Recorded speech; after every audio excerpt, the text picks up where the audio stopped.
अस्सलाम वालेकुम, this is Naira Malik. उम्मीद करती हूँ कि आप लोग जहाँ जहाँ भी होंगे खैर आफियत से होंगे। अल्लाह पाक आप सबको अपने हिफ्ज़ अमान में रखे। एपिसोड 5, इसमें एक क्वेश्चन है जिसको मैं लेकर चलूँगी आज। वो क्वेश्चन ये है कि आप इतना ज़्यादा कॉन्फिडेंटली बात करती हैं रब के हवाले से और ये कहती हैं कि बस जो कुछ भी कर रहे हैं बस आराम से इजी सुकून में, बीमारी भी है तो फिर मतलब रिटर्न में हमें कैसे पता चलेगा कि बनाने वाले का रवैया भी हमारे साथ उतना ही पॉजिटिव है या फिर वो हमारे साथ जो कुछ भी हो रहा है वो सब कुछ अच्छा हो रहा है। और जिस बेस पे आप इतनी पॉजिटिव रहती हैं उसको ज़रा एलैबोरेट करें। ठीक है, आज मैं सिर्फ इस पे ही बात करूंगी कि क्या करना है जब हमारा रिलेशन किसी इंसान के साथ होता है, किसी भी तरह से, मियाँ बीवी, बहन भाई, पेरेंट्स के साथ, बच्चों का, किसी भी तरह से, तो हम किस तरह से उम्मीद करते हैं कि अगला बंदा हमारे साथ अच्छा होगा। ट्रस्ट कैसे डेवलप होता है? रवैयों से होता है ना। आपका जो रवैया है, दूसरे बंदे का कोई रवैया, अगर दूसरा बंदा आपके साथ बहुत अच्छा है, और ट्रस्टवर्दी कैसे बनता है?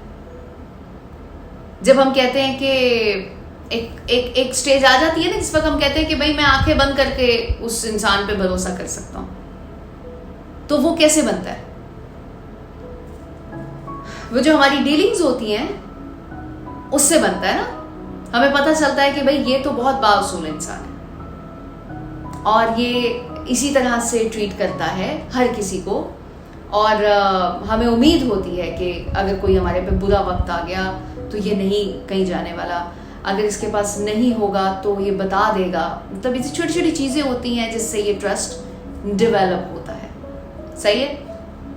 एक चीज़ जो कि किसी भी इंसान के माइंड में आती है वो ये कि उस ट्रस्ट को तोड़ने की उसके अंदर सलाहियत है। वो तोड़ नहीं रहा। अपनी जो डीलिंग्स हैं उसने ये उससे साबित किया है कि मैं इतना ट्रस्टवर्दी हूं, मुझ पे ट्रस्ट किया जा सकता है। लेकिन हम उस चीज को इग्नोर नहीं कर सकते कि हम ट्रस्ट तो कर रहे हैं लेकिन एबिलिटी उसके अंदर है उन बातों से मुकरने की या गलत तरफ जाने की। ये वहीं से आई है जहां पे मैं आपको बताती हूँ कि इंसान के पास सलाहियतें तो दो है ना, गलत भी कर सकते हैं और सही भी कर सकते हैं। तो उसी को अगर हम कंटिन्यू करें तो ये ट्रस्ट के मामले में भी ऐसा हो तो सकता है ना। तो ये चीज तो साबित हो गई कि ऐसा हो सकता है। उसके बावजूद भी जब हम किसी पे ट्रस्ट करते हैं तो हम उस पे आंखें बंद करके भरोसा करते हैं। कोई और आके उसके मुताल्लिक कुछ कहता है तो हम यकीन नहीं करते। ठीक है ना। हालांकि हमें पता है कि हो सकता है ऐसा, लेकिन फिर भी करते हैं। अब हम अपने बनाने वाले की तरफ आ जाते हैं और अपनी बात करते हैं। कुरान पाक में जो लोग तर्जुमा पढ़ते हैं या फिर ये कि जानते हैं कि उसमें ये तो हर मुसलमान इस बात पे बिलीव करता है कि जो कुछ कुरान पाक में लिखा हुआ है उसमें 200% सब हकीकत है, कुछ चेंज नहीं हो सकता। क़यामत तक कुछ नहीं हो सकता चेंज। तो ये ऑथेंटिकेशन हमें मिल गई। तो इसका क्या मतलब है कि उसमें कोई डाउट नहीं है। उसमें वो जो दो चीज़ें मैं इंसानों में बता रही थी ना, वो रब में और उस कलाम में किसी किस्म का कोई डाउट नहीं है। हमें पता है कि वो सच ही है, हकीकत ही है। तो तब उस पर वैसा भरोसा क्यों नहीं करते जैसा इंसानों पे करते हैं? उस पर तो यकीन ज्यादा होना चाहिए ना, क्योंकि उसमें तो डाउट ही नहीं है। तो जब डाउट निकल गया तो सिर्फ और सिर्फ ये है कि अगर डाउट आ रहा है तो वो हमारी साइड से है, उधर से नहीं है। स्टिल वहां से वो चीजें स्टिल हैं बिल्कुल, हर लिहाज से। वो भरोसा हो, मोहब्बत हो, कुछ भी हो, रहमत हो, तो वो स्टिल है, इसलिए हमें आंखें बंद करके यकीन करना चाहिए। तो ये जो आंखें बंद करके मेरा यकीन है ना, जो मैं कहती हूँ, या ये इस बीमारी के टेन्योर में जितना भी मेरा साथ रहा, मतलब वो तो हमेशा से ही था ना। मुझे इदराक नहीं था, इस तरह बहुत से लोग हैं जिनको इदराक नहीं है। तो बस उस चीज को समझना है, और वो होता है सबके लिए। जो जिंदगी को तख्लीक करने वाला है वो तो वही है, और उसके और इंसान के रिलेशन में ये चीज है कि जो इंसान और इंसान के बीच में होते हैं डाउट, वो नहीं है। तो यकीन तो 4 गुना, क्या मतलब है ही नहीं ना, कुछ किसी किस्म की कोई कंफ्यूजन है ही नहीं। तो फिर यकीन तो पुख्ता होना चाहिए कि जो चीज है वो है। अब हम कैसे करेंगे इसको, जिंदगी में इसका इम्प्लीमेंटेशन कैसे करेंगे, उसको भी थोड़ा सा समझ लेते हैं।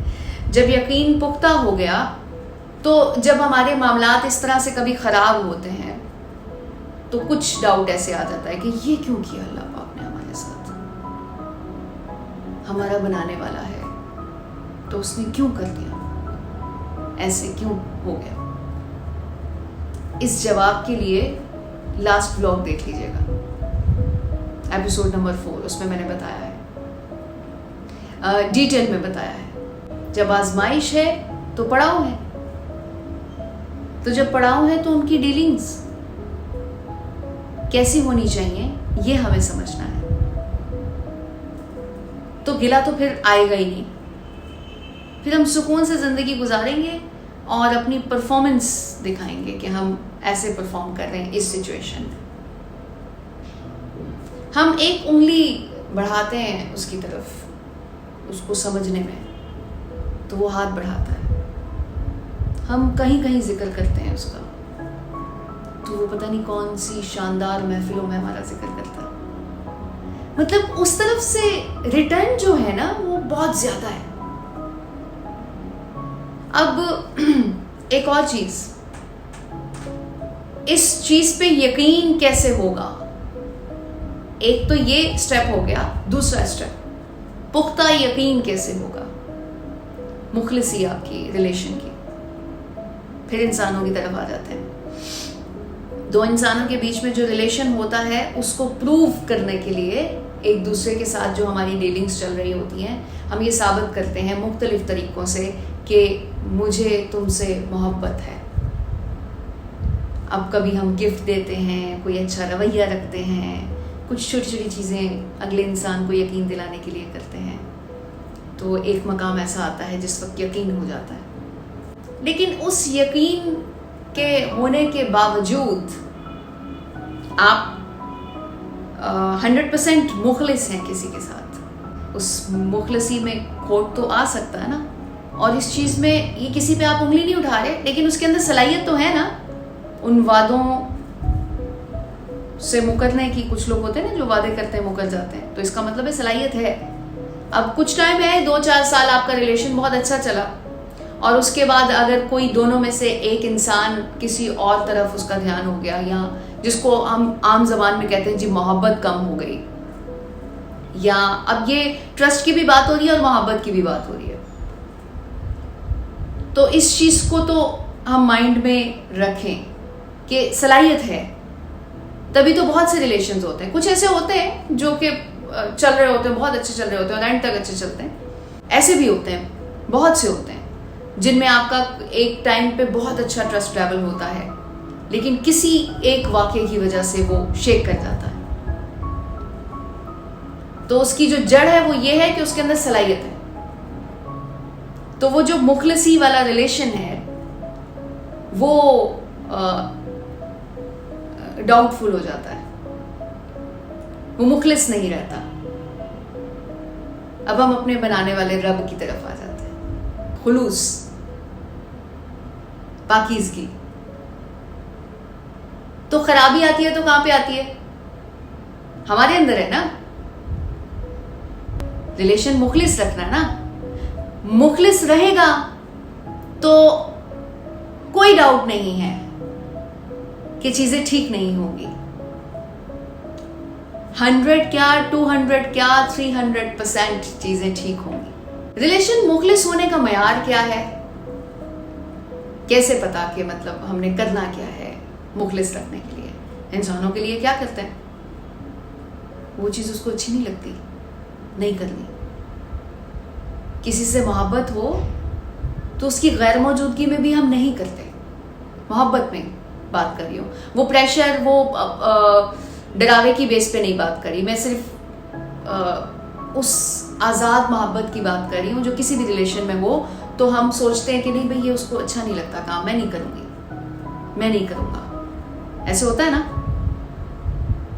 हालांकि हमें ये भी पता है कि वो देख नहीं सकता, अगर वो यहाँ पे नहीं है इंसान तो हमें ये पता होता है कि वो ये देख नहीं सकता, लेकिन उसके बावजूद भी हम जब मोहब्बत में होते हैं और यही चीज़ भरोसा बनाती है, यकीन बनाती है एक दूसरे पर, तो हम इसी तरह का रवैया इख्तियार करते हैं ना।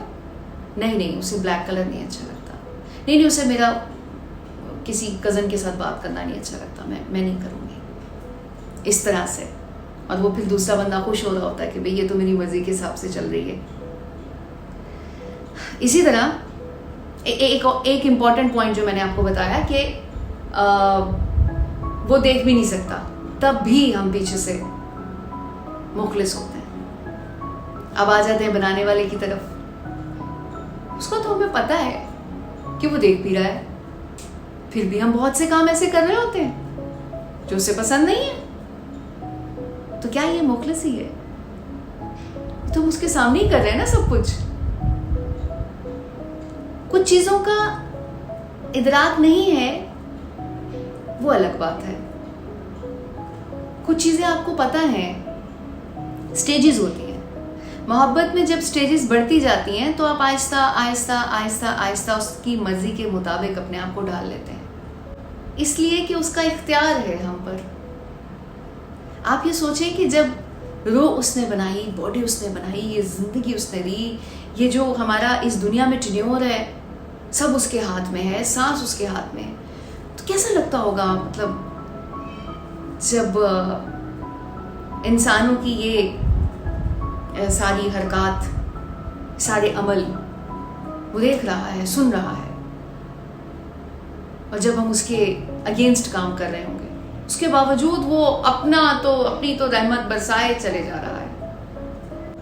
तो आज इस व्लॉग में ये साबित हो गया कि जो कुछ करना है वो हमने करना है, और जब हमने सिर्फ और सिर्फ मुखलिस होना है, बाकी देखें फिर क्या करता हो, कमाल। क्योंकि उसकी तरफ से तो कोई डाउट ही नहीं है ना। हम इंसानों के लिए सोच सकते हैं तो हम उस रब या उस जात के लिए क्यों नहीं सोचते जो कि सब देख रहा है। वो तो सिर्फ रहमत कर रहा है और हमारे उन अमाल को इग्नोर कर देगा या माफ़ी मिल जाएगी जो उसे पसंद नहीं है। तो मोहब्बत में तो ऐसा नहीं होता। मोहब्बत में तो किया जाता है जैसे उसकी मर्जी, वैसे जैसे वो चाहता है वैसे। अगला एक क्वेश्चन है कि हमें पता कैसे चलेगा उस सेटिस्फेक्शन का मयार, लेकिन वो इंशाल्लाह मैं नेक्स्ट वीडियो में करूँगी। ये वीडियो लंबी हो जाएगी। तब तक के लिए आप इस मैसेज को ज़्यादा से ज़्यादा शेयर करें ताकि जो हमारे जितने भी कैंसर पेशेंट्स हैं या फिर कुछ और बीमारियों को फेस कर रहे हैं वो, या नॉर्मली भी लोगों को जो कुछ इस तरह की मोटिवेशन की ज़रूरत होती है या उन चीज़ों को जानने की ज़रूरत होती है कि ज़िंदगी कैसे गुजारनी है, तो मेरा पॉइंट ऑफ व्यू उन तक पहुँचेगा। अपना ख्याल रखिएगा, मुझे दुआ में याद रखिएगा। Thank you so much. Allah हाफिज़।